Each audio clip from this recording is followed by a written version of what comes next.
Ada 4 bulan yang disebut bulan yang dihormati, bulan yang disucikan, bulan yang diharamkan.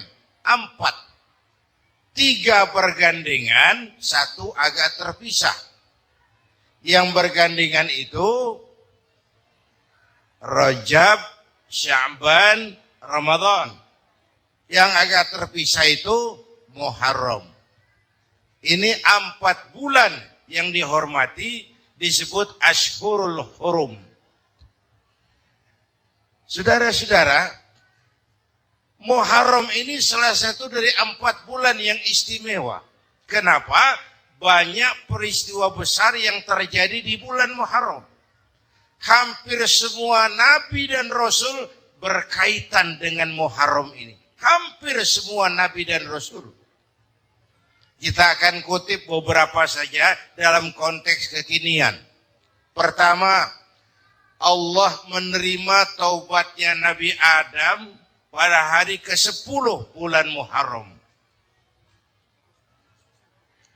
Adam itu bapak moyang kita. Dosanya 1, makan buah khuldi. Dikeluarkan dari surga. Kita dosanya banyak, kepengen masuk. Enggak nyambung. Hai Adam, dari tidak ada kamu saya adakan. Saya perintahkan tinggal di surga. Merasa sepi sendirian, saya ciptakan Siti Hawa supaya kamu tenang. Kamu boleh nikmati semuanya. Ini boleh, itu boleh, ini boleh, itu boleh. Makan, makanlah yang kau mau. Minum, minumlah yang kau suka. Pakai, pakailah yang kau senang. Satu yang saya minta, jangan dekati pohon khuldi. Itu kau tidak sanggup, keluar. Diusir dari surga. Sujud Nabi Adam. Kata riwayat 40 tahun sujud.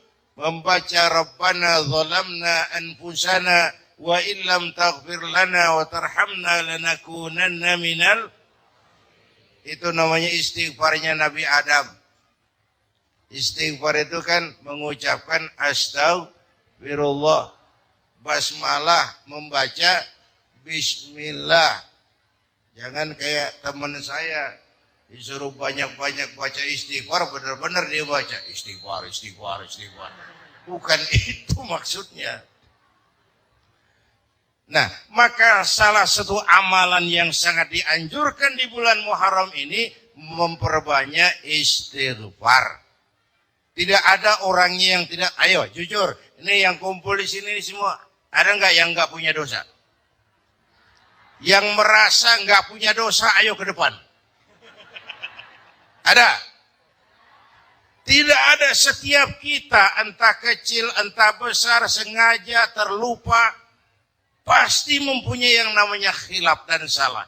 Dan Allah Tuhan kita bukan Tuhan pendendam. Allah Tuhan kita Tuhan yang ramah dan rahmah. Manusia, dosamu banyak, tapi ampunanku lebih banyak. Salahmu besar, rahmatku jauh lebih besar. Kau sujud di hadapanku, aku bangga melihatnya. Kau menangis di hadapanku, aku senyum melihatmu. Kau berjalan menujuku, aku berlari menyambutmu. Karena itu amalan yang sangat dianjurkan di bulan Muharram ini memperbanyak istighfar. Itu kalau istighfarnya Nabi Adam. Ada istighfarnya Nabi Yunus. Ibu kenal Nabi Yunus? Di mana kenalannya? So tahu. Nabi Yunus itu ketika berdakwah kepada kaumnya yang bandel, memberikan peringatan, kalau kalian tidak mau beriman akan turun azab. Kapan Yunus? Akan. Kenapa mesti akan? Sekarang aja kalau mau saya tungguin. Kurang ajar betul ini umat. Akhirnya Nabi Nuh menghindar. Dengan perhitungan, kalau azab tidak turun saya sudah jauh. Meragukan janji Tuhan. Lalu naik kapal. Dinaiki oleh Yunus, kapal mogok. Dicari siapa bikin keroknya ini. Diundi ternyata Yunus. Sampai 3 kali diundi. Dibuanglah Yunus ke dasar laut. Ditelan oleh ikan Nun atas perintah Allah. Telan itu Yunus. Jangan pakai dikunyah. Rusak urusan. Telan saja. Simpan di perutmu. Dibawa oleh ikan Nun ke dasar lautan. Itu yang oleh Quran dikatakan bertemulah 3 macam kegelapan. Zulumatun salas. Gelapnya tengah malam, gelapnya di dasar laut, gelapnya di dalam perut ikan. Itu namanya petang. Mbahnya gelap. Di perut ikan itulah Nabi Nuh sadar akan kesalahannya. Meragukan janji Allah. Meragukan janji Allah. Ia sujud di dalam perut ikan itu.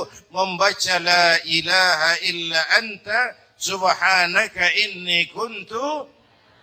Itu istighfarnya Nabi Yunus. Dibacakan istighfar begitu, ikan sakit perut, Pak. Di dasar laut kemana mau cari apotik? Dia naik ke permukaan, memuntahkan isi perutnya, Nabi Yunus keluar dengan selamat. Itu pun terjadi pada hari ke-10 bulan Muharram. Istighfar intinya itu. Itu amalan utama bulan Muharram, memperbanyak istighfar. Allah selamatkan Nabi Nuh dari bahtera banjir yang luar biasa. 10 Muharram. Allah selamatkan Nabi Ibrahim dari pembakaran Raja Namrus. 10 Muharram. Setelah Nabi Ibrahim itu menghancurkan berhala-berhala, Abrahat pulang mau ibadah, lihat Tuhannya berantakan, marah besar. Siapa yang menghancurkan Tuhan-Tuhan kita ini? Ada yang lapor, kami lihat Ibrahim. Tangkap. Belum ada bukti. Tangkap dulu yang penting. Bukti belakangan. Tangkap. Wah, dikerahkanlah aparat. Tangkap Nabi Ibrahim. Disidang langsung oleh Abrahat. Oleh Namrus maksud saya. Ibrahim, kau yang menghancurkan berhala-berhala kami ini. Tuhan-Tuhan kami. Siapa bilang? Ada yang lapor. Saya dengar enggak semua berhala itu hancur. Ada yang paling besar. Angkat tangan, saya lihat ada kampak di tangannya. Barangkali yang besar itu iseng tuh. Yang kecil-kecil dikampakin. Tanya aja sama dia. Kamu gila? Kenapa? Masa kami disuruh nanya berhala? Nggak bisa jawab. Nggak bisa jawab. Lah kenapa disembah? Lebih gila mana sih? Tahu nggak bisa jawab kenapa disembah? Kurang ajar kamu Ibrahim. Bakar. Dibakar. Ketika Ibrahim dilempar ke kobaran api yang menggunung, Allah perintah api. Ya naru kuni bardan wa salaman ala Ibrahim. Hai api, dinginlah sampean. Api Madura waktu itu, Pak. Hai api, dinginlah sampean, selamatkan Ibrahim. Api tunduk kepada perintah Allah. Ibrahim masuk ke kobaran api, selembar rambut pun tidak terbakar. Kenapa? Apinya tunduk kepada perintah Allah. Kenapa? Karena Ibrahim orang yang takut kepada Allah. Api tunduk kepada perintah Allah. Kalau kita baca ayat itu, masuk ke api, matang. Sudah hadirin yang saya muliakan, oleh karena itu selamatnya Ibrahim dari pembakaran Raja Namrus itu pun pada 10 Muharram. Yaumu Asyura, hari ke-10 dari bulan Muharram. Baik. Itu Ibrahim. Hadirin hadirat yang saya cintai. Sebagian kecil tentang Nabi Adam, Nabi Ibrahim dan Nabi Yunus, tapi saya belum menceritakan tentang Nabi Nuh tadi. Mengulang kaji. Nabi Nuh salah seorang rasul yang masuk ulul azmi 5 besar. Karena memang perjuangannya menggambarkan satu usaha yang ulet dan luar biasa. Beliau diberi umur 950 tahun. Lalu berdakwah selama 900 tahun. Sore, pagi, siang, malam. Dapat pengikut tidak lebih 80 orang. Rata-rata 10 tahun satu. Kalau saya minta berhenti aja jadi nabi, Pak. Ustadz mana masih mau buka pesantren 10 tahun buka pesantren yang nyantri cuma satu. Pedagang mana yang masih mau dagang 10 tahun dagang yang beli satu. Pimpinan partai mana yang masih mau kampanye 10 tahun buka partai yang nyoblos satu. Bangkrut. Umatnya bandel, kurang ajar, durjana, bajingan, tengik. Umatnya Nabi Nuh ini kalau diceramahi telinganya ditutup dengan tangannya. Nabi Nuh akhirnya rekes. Tuhan, siang malam saya berdakwah kepada umat ini. Tiap kali saya sampaikan dakwahmu, mereka tutup telinganya dengan tangannya. Alergi dengar ceramah.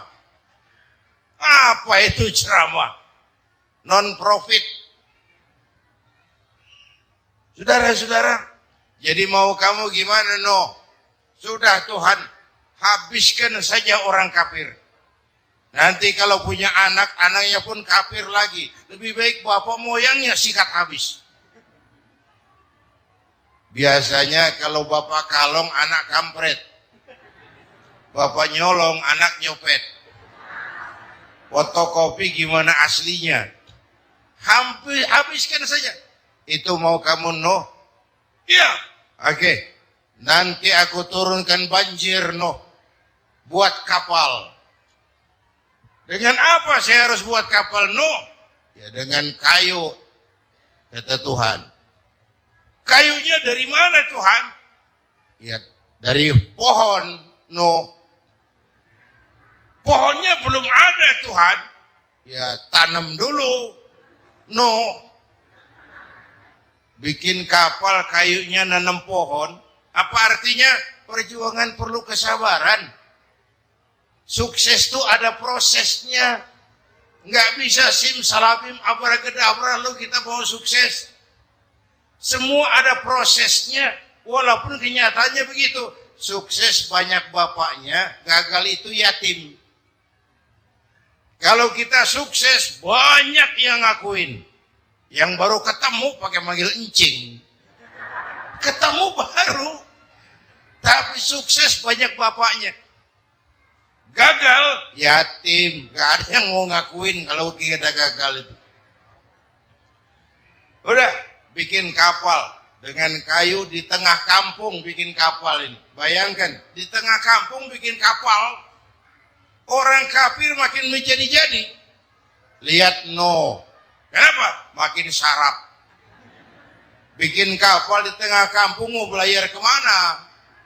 Tuh, lihat, kalau orang nggak tahu tujuan mountain setengah jalan, proses yang dinilai bukan finalnya, ya kayak gitu kesimpulannya. Saya enaknya sendiri.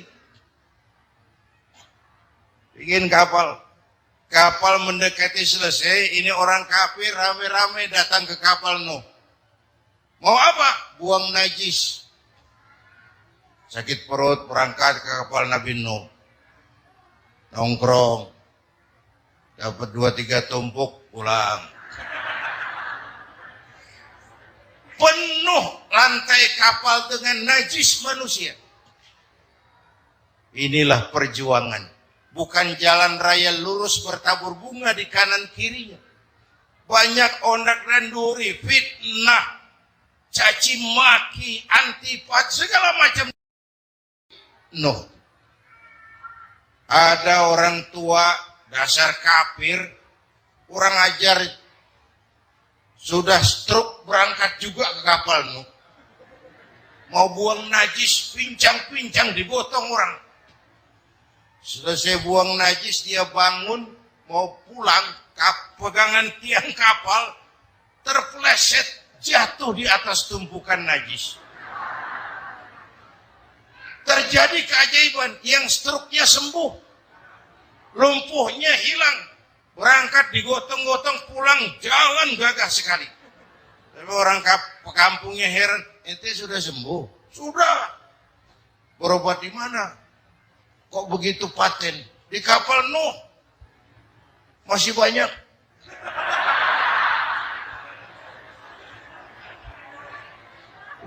Yang berasa perlu obat bawa rantang. Ambil. Bersih lagi geladak kapal itu. Sudah selesai, Nuh? Selesai. Oke, kau orang yang beriman bersamamu, binatang serba sepasang, naik. Naik Nabi Nuh, naik orang beriman, naik binatang serba sepasang. Ini cikal bakal penyelamatan manusia, Pak. Naiklah orang beriman, sudah naik semua, Nabi Nuh kontrol. Ini contoh buat kita, kontrol. Sudah naik semua teman-teman, sudah. Pemimpin yang baik bukan cuma terima laporan di belakang meja. Laporan itu yang mana juga bagus. Sama juga kampanye yang mana juga merdu. Kalau aja yang dihitung. Pernah ada calon bupati kampanye janji, kalau saya berhasil kita akan banyak bangun jembatan di daerah kita. Rakyat ditanya, Pak, nggak ada sungai di kampung kita, Pak. Dia bilang, sungainya kita bangun sekalian. Udah kadung janji, mana pula orang mau bangun sungai. Saudara-saudara, kontrol. Jangan cuma tunggu laporan di belakang meja, semua laporan bagus. Ya, Bu? Bu?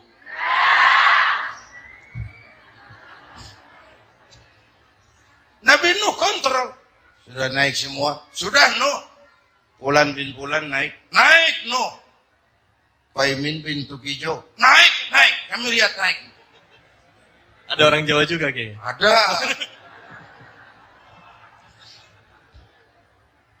Sudah kontrol. Kanan anak saya ikut nggak naik kapal? Kami tidak lihat itu Nuh. Kanan. Ini potret. Bapaknya aktif ke masjid, ibunya rajin ke majelis ta'lim, anaknya keleleran kemana-mana. Bukan di sini, di Prancis. Di sini insya Allah sama.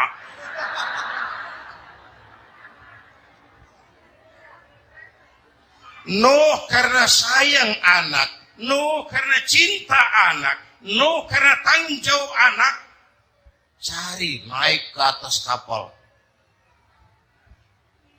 Lihat Kanan, anak saya, nggak lihat Nuh. Turun ke ruang bawah, periksa lagi. Mang, ayah Kanan di dia. Jamaah Tasik nih rupanya di tengah. Tuh ayah Mang. Ayah kemana ya budak ini? Turun ke bawah, tanya lagi, ono Kanan to? Ora nano raketo. Rombongan Jawa Tengah. Naik ke atas buritan. Dari buritan kelihatan ternyata Kanan tidak ikut naik kapal, kumpul di darat bersama orang kafir. Ini potret kita sekarang. Kumpul sama orang kafir, hanyut anak-anak kita, ditelan budayanya orang kafir, ditelan tradisinya orang kafir, ditelan pergaulannya orang kafir. Nuh karena sayang anak dari atas manggil. Dalam Quran dijelaskan itu. Karena Nabi Nuh di atas, Kanan di bawah teriak. Ya bunayyar kam ma'ana. Begitu dalam Quran ayatnya. Coba ini pakai gaya memanggil. Supaya kelihatan ke gambar. Kira-kira Nuh manggilnya begitu. Ini namanya gaya dakwah, Pak. Kalau ceritanya datar nggak menarik. Maka Nuh memanggil Kanan. Ya bunayyar kam ma'ana. Kata yang dengar,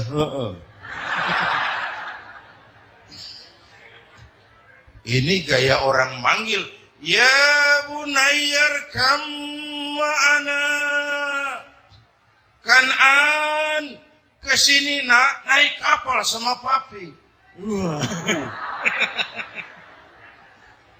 Kata Kan'an di bawah itu. Enggak mau papi, John di sini saja. Kata Nuh, jangan nak, Allah sedang murka, akan turun banjir. Kalau datang banjir papi, sa'awi ila jabalin ya'simuni minal ma', saya akan naik ke gunung tinggi yang bisa menyelamatkan saya dari banjir. Kan'an naik ke gunung, gunung dihantam banjir, Kan'an mati. Sampai sekarang.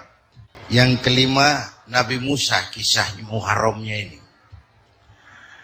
Lahir dalam kondisi yang sulit.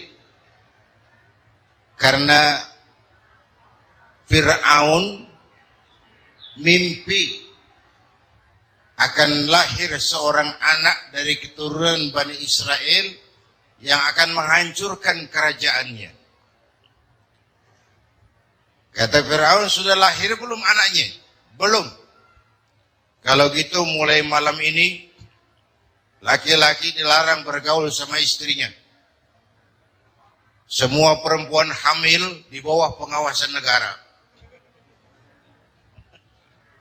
Mulai hari ini kalau lahir anak laki-laki terutama Bani Israel, penggal. Satpol PP disiapkan. Udah ada kayaknya. Ada. Patroli. Bayangkan, nah Fir'aun itu bikin undang-undang seenaknya sendiri. Apalagi merasa kekuasaannya dalam ancaman. Penguasa manapun kalau merasa dalam ancaman, panik. Padahal kekuasaan itu kayak harimau. Makin lama ditaiki, makin sulit turun. Kenapa? Karena macannya makin lapar.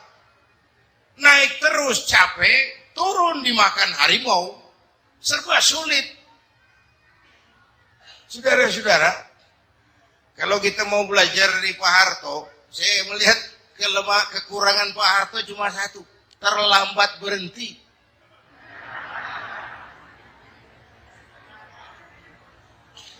Terlambat berhenti. Di sekelilinginya banyak tukang jilat, tukang semir. Pak, kalau tidak ada bapak kami bagaimana, Pak? Saudara hadirin yang saya hormati, maka sering saya ingatkan, temanmu yang sejati adalah teman yang membuat kamu jadi benar, bukan teman yang selalu membenarkan kamu. Berapa banyak pejabat-pejabat hancur karena selalu dibenarkan oleh lingkungannya. Bapak benar, Pak. Bapak bijaksana, Pak. Itu tepat, Pak. Benar. Buang angin pun, kata kelilingnya, wah, Bapak sehat.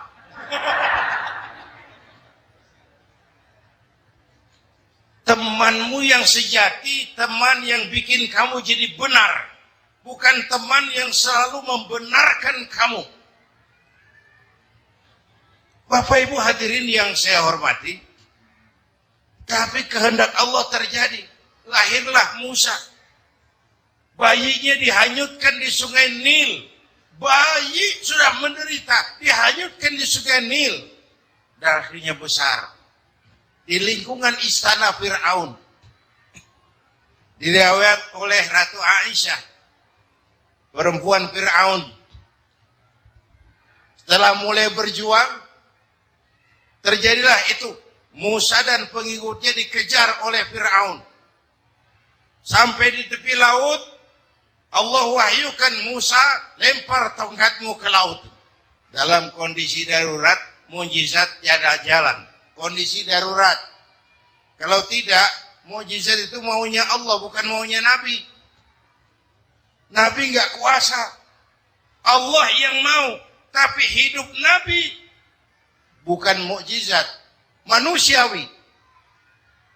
Tidak mentang-mentang ada mukjizat tongkat. Tiap sulit main tongkat.